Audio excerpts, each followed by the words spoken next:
Bom dia, que a graça e a paz do Senhor Jesus Cristo seja em sua vida, no seu lar e em seus negócios.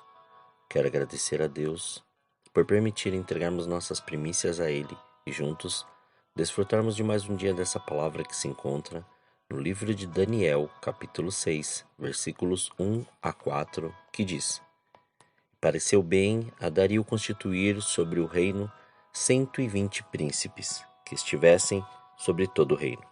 Sobre eles 3 presidentes, dos quais Daniel era um, os quais estes príncipes dessem conta, para que o rei não sofresse dano. Então, o mesmo Daniel sobrepujou a estes presidentes e príncipes, porque nele havia um espírito excelente, e o rei pensava constituí-lo sobre todo o reino.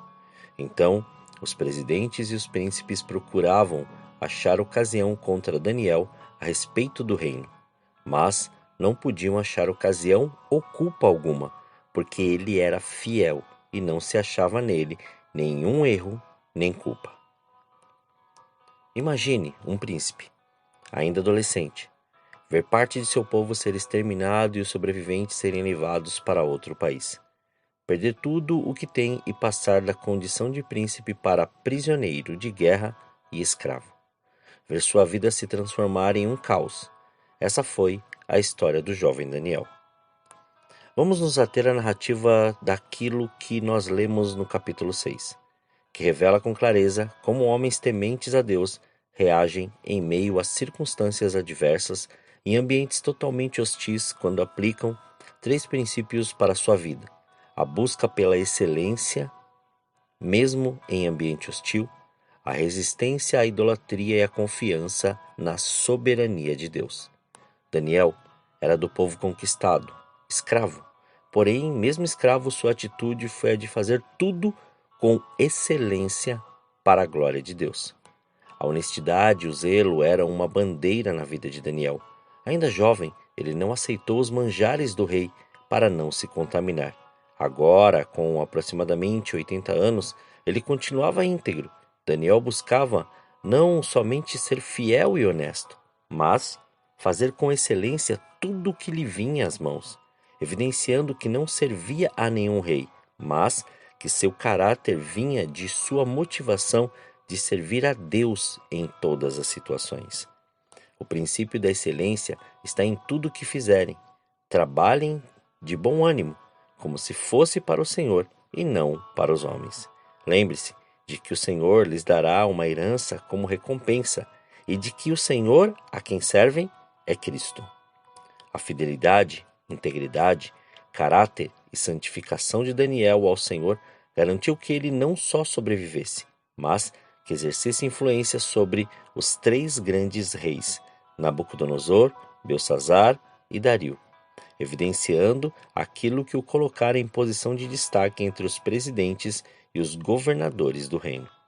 Daniel não foi um dos presidentes daquele império por armação política ou porque era queridinho de Dario, mas por um histórico de vida focado na ética e conduzido pela mão de Deus. E nós? Quantas vezes somos colocados em situação que não queremos ou levados a circunstâncias que não gostaríamos? Sabe aquela função no trabalho que você não gostaria de realizar? Aquela demanda da sua casa ou empresa que surgiu por causa da pandemia e que fez você mudar sua rotina, seus gastos, até seu foco? Infelizmente, o ambiente hostil se torna a melhor desculpa para sermos desonestos e negligentes. Quando estamos sob pressão, tendemos a fragilizar nossas convicções, quebrar princípios, por um instinto, muitas vezes, de sobrevivência. Quem na infância já não foi tentado a mentir para se livrar de uma punição? Ou, agora, na vida adulta, diante de uma multa de trânsito que lhe faria perder a carteira, não transferir os pontos para outra pessoa? Quem nunca ouviu alguém dizer: ganho tão pouco, por que fazer um trabalho com qualidade, com excelência? A vida nos leva a momentos difíceis e muitas vezes até para ambientes hostis. A questão é como vamos nos comportar nesse novo ambiente. Existem situações que não temos como resolver. Aí, vamos ter que parar e decidir qual é a melhor forma de esperarmos tudo passar. Existem outras situações que podem ser resolvidas com mudanças de atitudes, pensamentos ou sentimentos. Então, também teremos que parar e decidir no que vamos mudar e qual a melhor forma de colocar esta mudança em prática.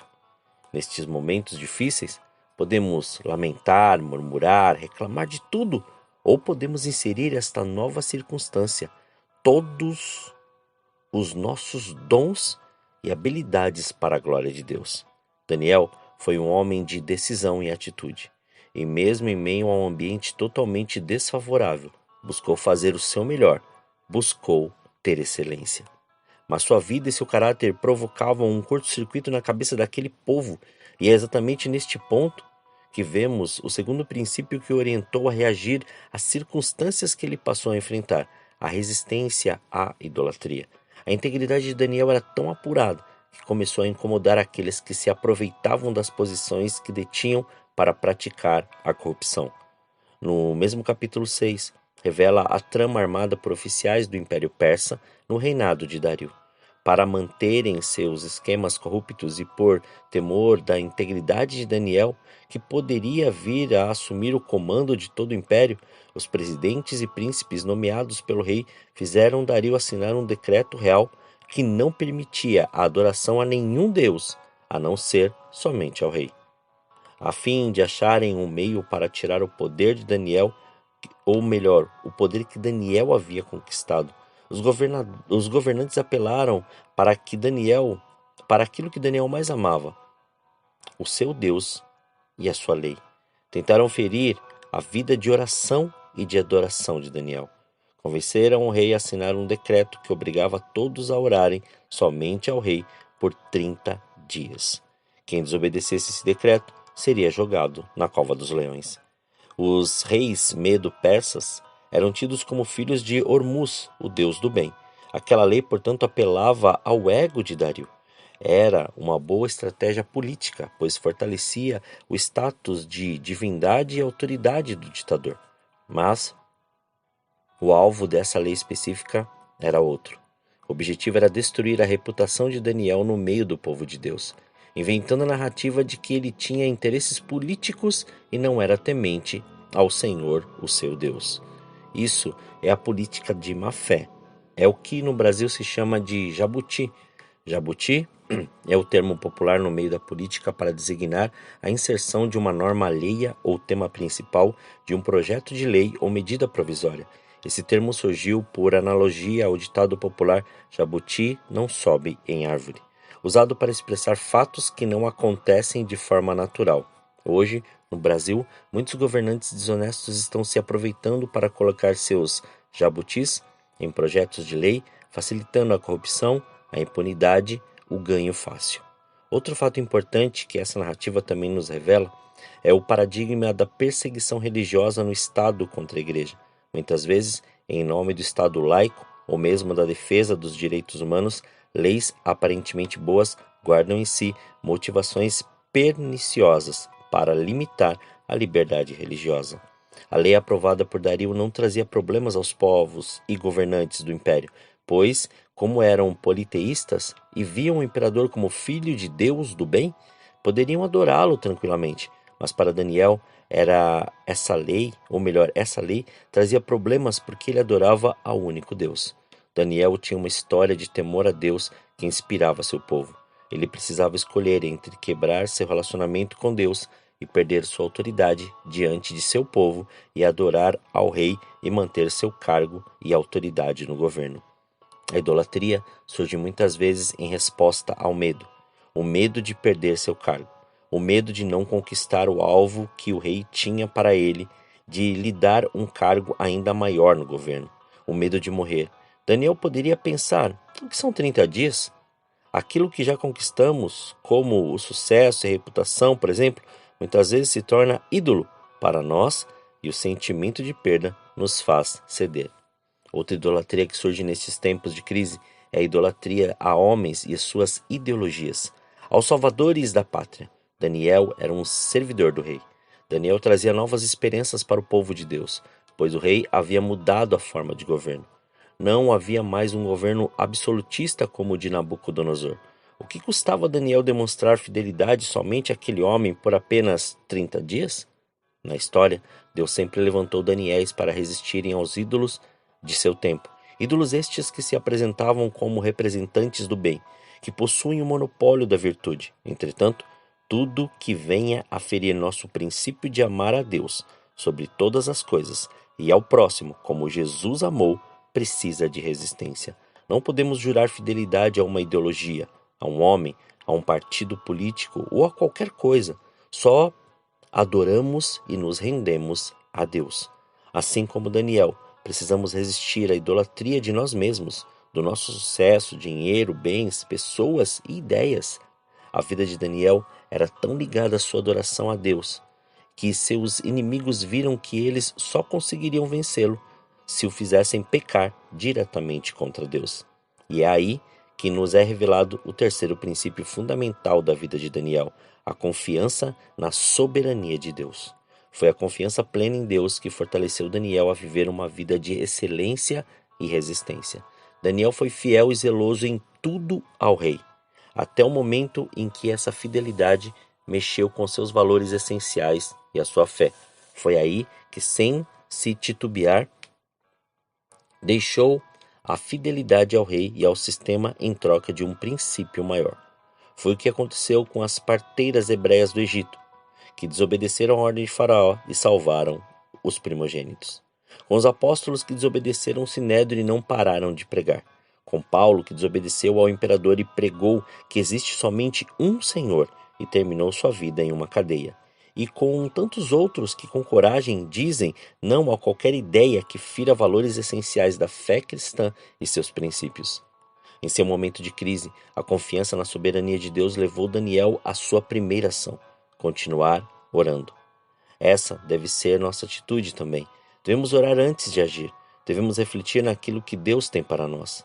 Ver se o reino de Deus realmente está em primeiro lugar, se os valores deste reino estão em evidência. A oração, a adoração e a meditação da palavra nos levam a confiar que Deus pode fazer um milagre imediato ou nos capacitar a enfrentar a dor.